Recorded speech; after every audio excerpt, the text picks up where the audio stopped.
Muy bien. En la clase de hoy vamos a analizar las leyes de movimiento de Newton, o los tres principios de la mecánica, los cuales definen lo que conocemos como mecánica newtoniana o mecánica clásica. Estas leyes son aplicables en los casos en que las rapideces, o sea, los módulos de las velocidades que están interviniendo no sean elevadas cercanas a la velocidad de la luz, porque en ese caso dejan de funcionar las leyes de Newton, hay que hacer algunas correcciones que no son motivo de este curso, y en aquellos espacios o problemas que implican magnitudes atómicas, como en el caso del interior de un átomo, allí yo se lo subrayé o se lo señalé en el apunte del libro que ya lo tienen en su poder.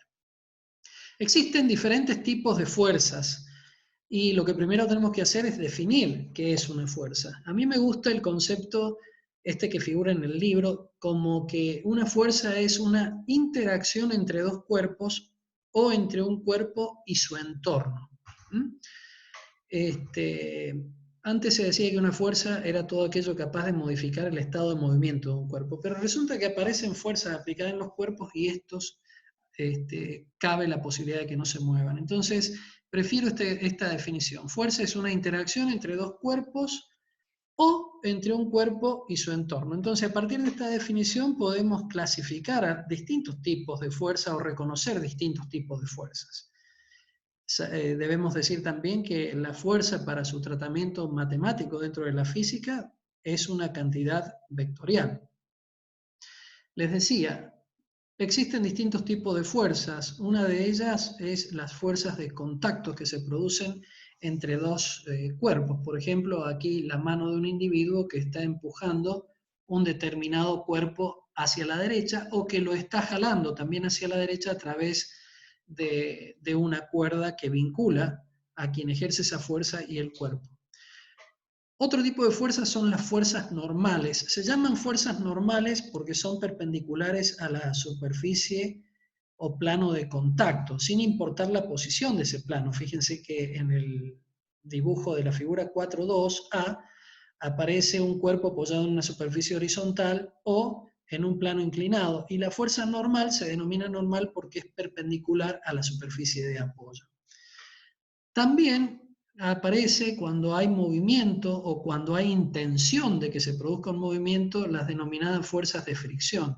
Las fuerzas de fricción o fuerzas de rozamiento aparecen como consecuencia de las irregularidades superficiales que manifiestan o presentan dos cuerpos que están en contacto entre sí. Aquí puse en rojo en el libro donde se denomina fuerza de tensión ejercida por un ente externo a través de una cuerda sobre un cuerpo. Nosotros no le vamos a llamar fuerza de tensión, en todo caso le llamaremos fuerza de tracción, si es que con una cuerda estamos jalando un cuerpo. Vamos a reservarnos, por favor, la palabra tensión para cuando veamos la unidad de elasticidad un poco más adelante. Pero no hablemos de fuerza de tensión, hablemos de fuerza de tracción en todo caso. Las fuerzas de largo alcance o las fuerzas de acción a distancia son aquellas las que provienen, por ejemplo, de campos como el campo magnético, la atracción entre dos imanes o la repulsión entre dos imanes, o las que provienen del campo gravitacional, de la Tierra o de cualquier otro cuerpo celeste. Esas son fuerzas de acción a distancia o fuerzas de largo alcance. Esta fuerza de atracción que se produce por el campo gravitacional, hablemos de la Tierra, sobre un cuerpo, esa fuerza de atracción se denomina peso del cuerpo. Entonces así vemos que hay distintos tipos de fuerzas que nosotros podemos considerar.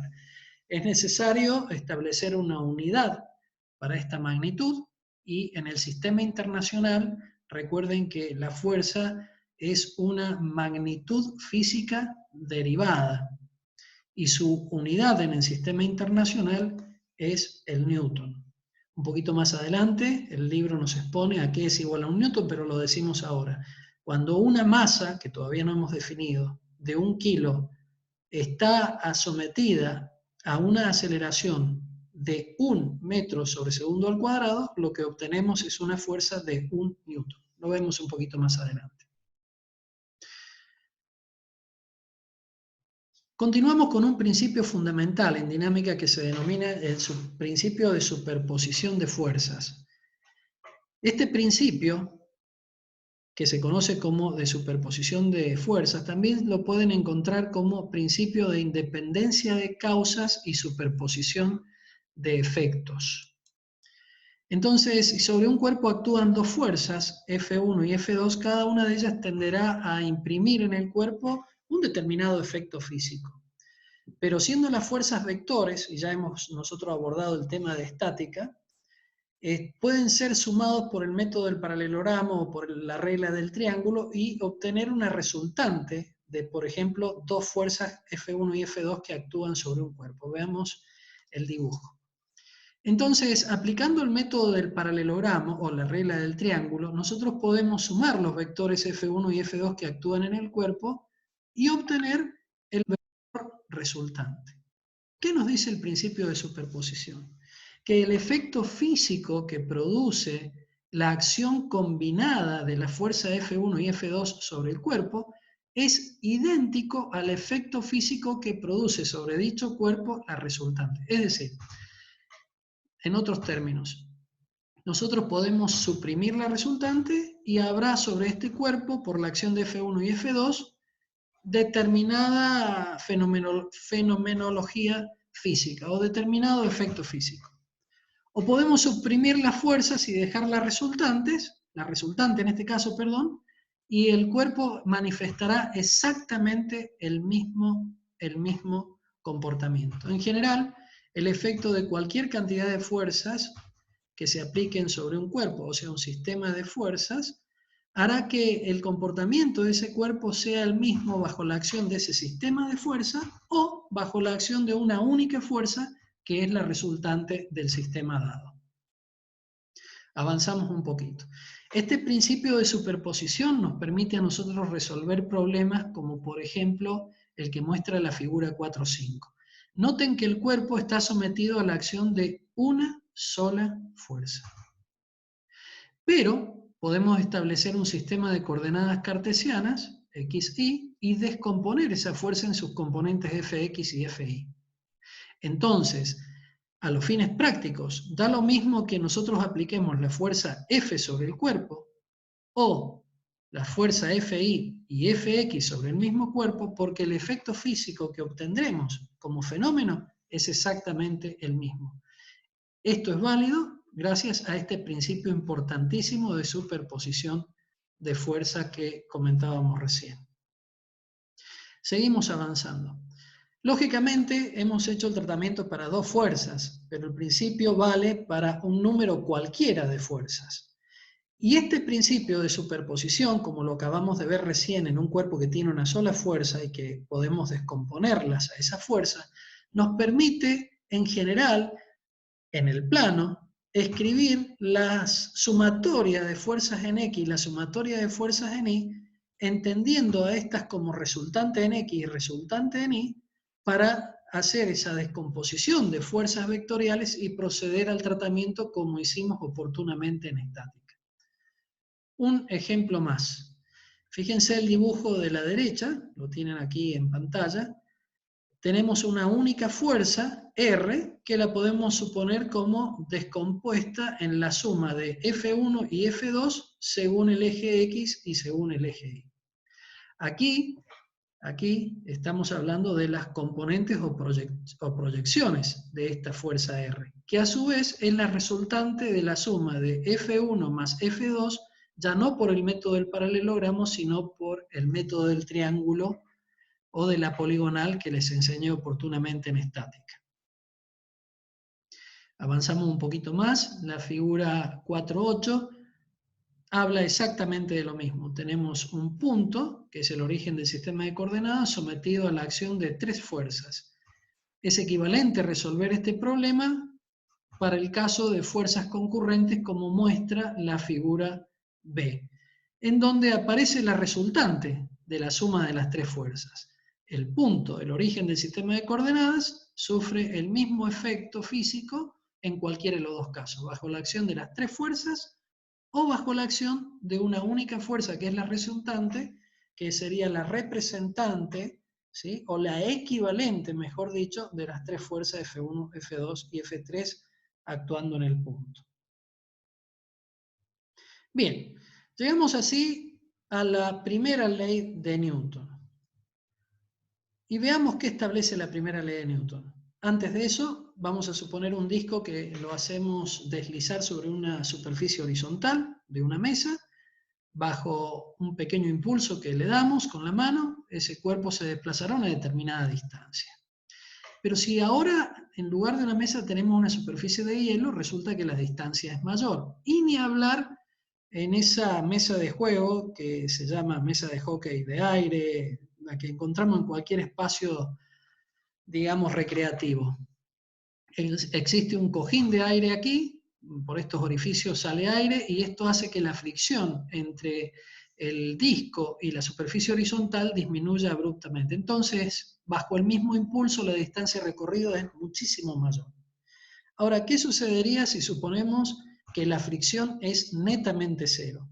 Sucede que le daremos un impulso con la mano al disco y este continuará indefinidamente. Si la fricción fuera absolutamente cero, cosa imposible, continuará indefinidamente con movimiento rectilíneo y uniforme, es decir, su trayectoria será una línea recta, ya lo hemos visto en cinemática, y uniforme significa que el módulo de la velocidad no cambia. Una cuestión muy importante quiero aclarar ahora antes de seguir, enseguida inclusive lo vamos a mencionar de nuevo. Nosotros vamos a suponer que toda la masa del disco está concentrada en un punto.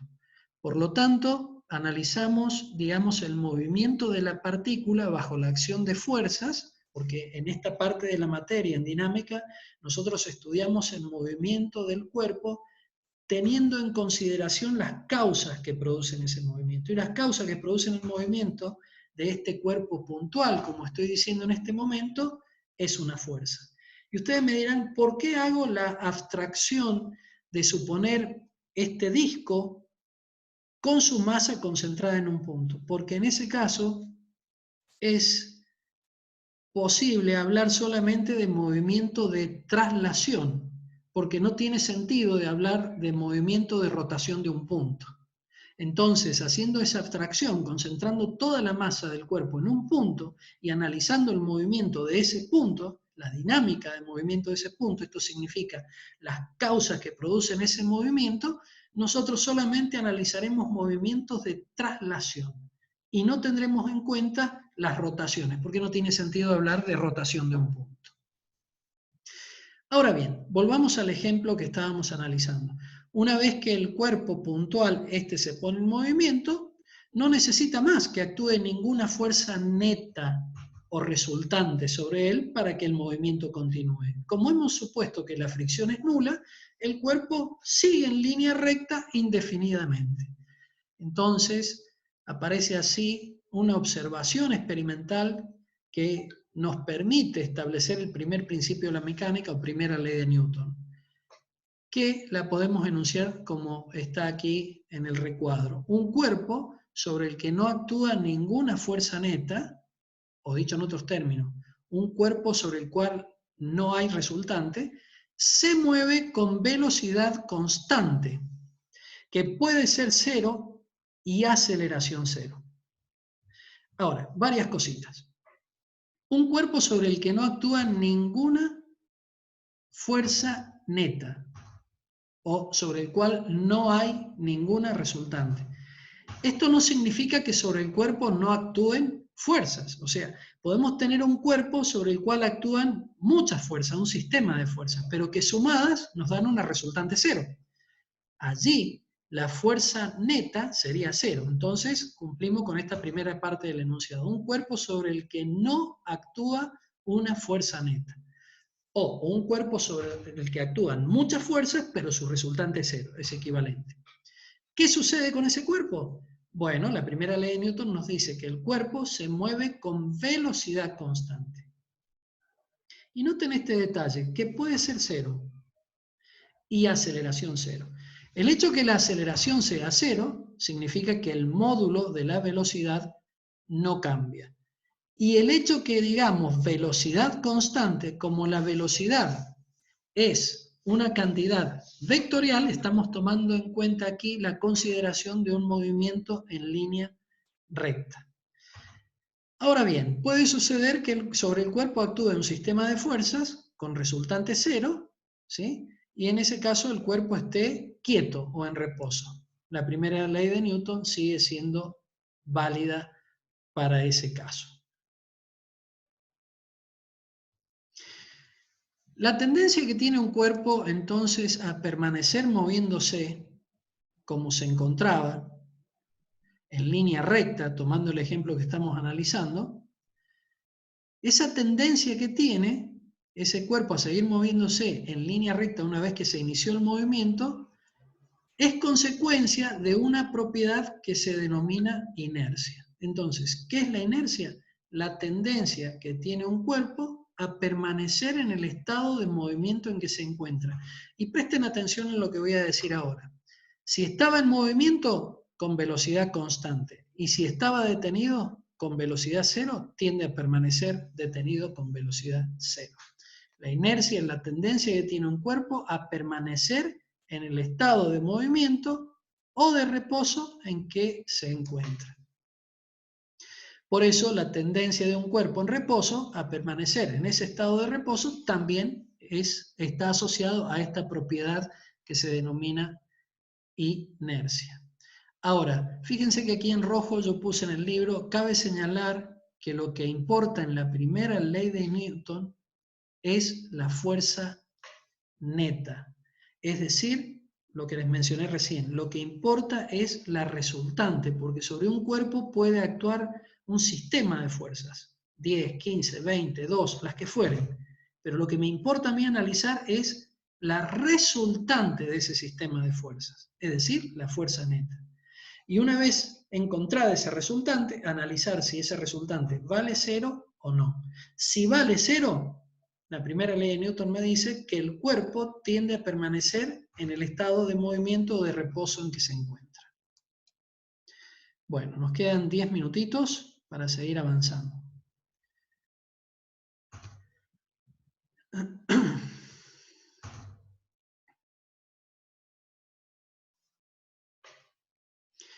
Ahora bien, ¿qué sucede cuando el cuerpo está en reposo o se mueve con velocidad constante, en línea recta? Nosotros decimos que en ese caso el cuerpo está en equilibrio. Analicemos al revés esta idea. Si un cuerpo está en equilibrio, ¿qué sucede? Sucede que está en reposo, no se mueve, velocidad cero. O si se mueve, lo hace con velocidad constante, en línea recta y módulo de la velocidad constante. Entonces, en la condición de equilibrio es equivalente a decir que sobre el cuerpo no actúe ninguna fuerza neta, o dicho en otros términos, que sobre el cuerpo la resultante sea nula.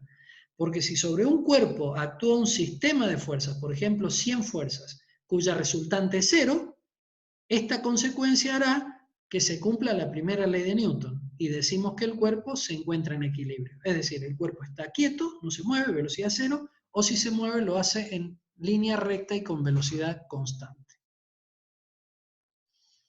Lógicamente, sumatoria de fuerza igual a cero, que es la condición de equilibrio en el movimiento de traslación, se puede considerar equivalente a dos ecuaciones escalares, sumatoria de fuerza en X y en Y igual a cero, que fueron las que utilizamos en su momento para analizar el equilibrio de los cuerpos en la unidad que ya vimos que fue estática. Y aquí en rojo, fíjense que les señalé en el libro, estamos suponiendo que el cuerpo puede representarse adecuadamente como una partícula puntual. Esta consideración es precisamente para que nosotros en todo el análisis tengamos en consideración únicamente a los movimientos de traslación, sin importarnos los movimientos de rotación y simplificar el análisis. Bien, llegamos a un punto que es importante. Para eso voy a explicar la siguiente figura. 3 casos.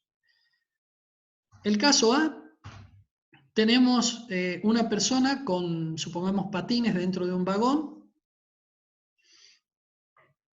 No hay fricción o el piso está perfectamente lubricado y en el instante inicial el vagón está detenido. Pero un cierto instante después, y a medida que transcurre el tiempo, el vagón se mueve hacia la derecha. Vean el vector velocidad. Presten atención que el módulo del vector velocidad está aumentando, porque hay un vector aceleración que actúa en el mismo sentido y en la misma dirección que el vector velocidad. ¿Qué sucede? El vagón se acelera, pero la persona tiende a moverse respecto del vagón. Fíjense que el estado inicial está en la parte derecha del móvil y transcurrido un cierto tiempo 3 por delta t, la persona ha llegado a la parte trasera o izquierda del vagón. Ahora quiero que presten atención en lo siguiente. Si ustedes trazan una línea vertical que pase por la persona, fíjense que esa línea vertical contiene a las 4 posiciones de la persona. Esto significa que esa línea vertical, anclada, digamos, al plano horizontal de la mesa, contiene la persona y la persona no se ha movido respecto de esa línea vertical que está atada a la mesa. Respecto de la mesa, respecto del suelo, la persona no se ha movido. Quien se movió fue el vagón hacia la derecha. Sucede lo mismo con la figura B. Ahora viene el vagón con una determinada velocidad, la persona está animada de la misma velocidad, pero comienza a frenar. En este caso, la dirección de la aceleración y la velocidad es la misma, dirección horizontal, sentido contrario, el movimiento es desacelerado. Pero noten lo siguiente, si yo trazo una línea vertical aquí sobre la primera posición, esta línea vertical no contiene la posición sucesiva de la persona, es como que la persona se está desplazando respecto de la línea vertical. O sea, inicialmente tanto la persona como el vagón están en movimiento con una determinada velocidad constante y la persona permanece en la posición mostrada. Pero a medida que el vagón comienza a frenar, aparece una situación como que la persona se está desplazando dentro del vagón hacia la derecha. Usted tiende a seguir moviéndose con velocidad constante cuando frena el vehículo en el que se encuentra. Bueno, yo no voy a ahondar más en este ejemplo porque pretendo que ustedes lo puedan analizar, pero presten atención en lo siguiente. Vamos a pensar en términos de la primera ley de Newton. Si un cuerpo se encuentra en movimiento rectilíneo y uniforme, tiende a permanecer en el estado de movimiento en que se encuentra.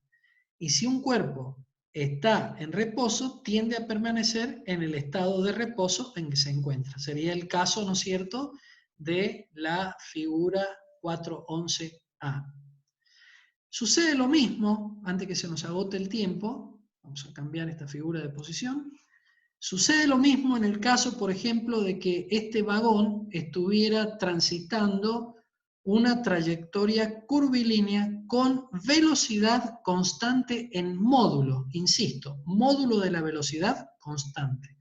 Fíjense este detalle. Si nosotros trazamos una línea vertical sobre la persona, la línea vertical contiene las 3 posiciones de la persona, pero el vagón, al estar transitando una trayectoria curvilínea, lógicamente, como está mostrando la figura, existe un aparente movimiento, ¿no es cierto?, relativo de la persona respecto al vagón.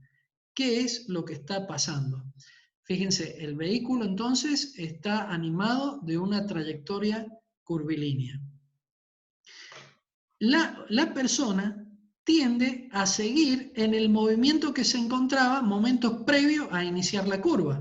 ¿Cómo se encontraba momentos previos a iniciar la curva? Por ejemplo, podemos suponer en un movimiento rectilíneo. Inicia la curva, el vagón va copiando la curva, pero la persona, por inercia, la tendencia a permanecer en el estado de movimiento en que se encuentra, tiende a seguir en línea recta. Pero esa tendencia a seguir en línea recta, como no hay fricción entre la persona y el vagón, hace que se produzca un movimiento relativo entre la persona y el vagón, como lo muestra la figura en las 3 posiciones. Es decir, el comentario, fíjense, usted tiende a seguir moviéndose en línea recta cuando el vehículo da vuelta. Y los últimos 2 minutos que nos quedan. ¿Qué pasa en el caso de que el vagón está frenando? Cuando venía el vagón con una determinada velocidad, 100 kilómetros por hora, y la persona venía parada en el vagón con sus patines sin fricción, venía también a 100 kilómetros por hora. Pero ¿qué sucede? Cuando el vagón comienza a frenar, el módulo de la velocidad del vagón respecto a tierra está decrementándose. Pero la persona, por inercia, primer principio de la mecánica, tiende a seguir en el estado de movimiento en que se encontraba. ¿Cuál era el movimiento? Rectilíneo, hacia la derecha, con velocidad en módulo constante, 100 kilómetros por hora. Por lo tanto, aparece un movimiento relativo de la persona dentro del vagón que se produce un cambio de posición desde la izquierda hacia la derecha, como muestran las 4 figuras en secuencia. Usted tiende a seguir moviéndose, fíjense esto, con velocidad constante. ¿Qué velocidad? La que tenía antes de iniciar el frenado, cuando frena el vehículo en el que se encuentra. Este es el principio de inercia, es decir, la tendencia que tiene un cuerpo a permanecer en el estado de movimiento o de reposo en que se encuentra. Bueno, chicos, 15:43. Hacemos un recreo de 5 minutos y nos reencontramos nuevamente para unos 10 minutos finales de recomendación antes de que tenga que iniciar yo la reunión que tenemos prevista con la cátedra en esta tarde. Así que corto aquí, antes que se termine el tiempo, y nos vemos por favor en 5 minutos.